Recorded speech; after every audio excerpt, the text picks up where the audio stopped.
السلام علیکم ورحمۃ اللہ وبرکاتہ۔ برادران اسلام، آج ہم ان لوگوں کا ذکر کرتے ہیں جن کی زبان میں لقنت رہتی ہے، جو توتلاتے ہیں۔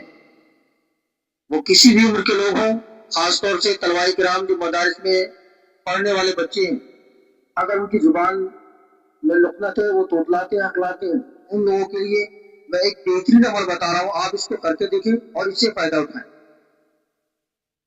دوستو، اگر آپ اس عمل کو کرتے ہیں تو آپ دیکھیں گے چند دنوں میں پروردگار آپ کو مثل قینچی کے معنی چلنے والی اچھی خوبصورت زبان عطا فرما دے گا اور آپ کی یہ لقنت ختم ہو جائے گی۔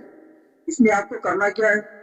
بعد نماز فجر ایک پاک کنکری لے کر کے آپ منہ میں رکھیں اور 21 مرتبہ اس آیت مبارکہ کو پڑھیں۔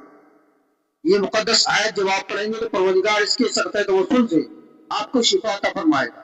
وہ آیت کریمہ کون سی ہے؟ سن لیجیے گا۔ بسم اللہ الرحمن الرحیم، ربی اشرح لی صدری ویسر لی امری واحلل عقدۃ من لسانی یفقہوا قولی۔ بس یہ چھوٹی سی آیت پاک ہے، اس کو آپ پڑھیں، اس کو اپنے عمل میں لائیں، ہمارے بتائے ہوئے طریقے سے آپ اس کو پڑھیں اور اس عمل کو اختیار کریں، پھر دیکھیں اللہ رب العزت آپ کو کتنا شفا عطا فرماتا ہے۔ یہ ہکلانے اور توتلانے کی زبان آپ کی دپاؤ اور اچھی خوبصورت قینچی کے معنی چلنے والی زبان پروردگار آپ کو عطا فرمائے گا۔ تو دوستو، ویڈیو اگر اچھا لگا ہے تو لائک کمنٹ کریں، شیئر کریں، بنے رہیں ہمارے ساتھ۔ جلد حاضر ہوں گے اچھی سی تعلیمات اور معلومات کے ساتھ۔ اپنی اجازت چاہتے ہیں، شکریہ۔ السلام علیکم ورحمۃ اللہ وبرکاتہ۔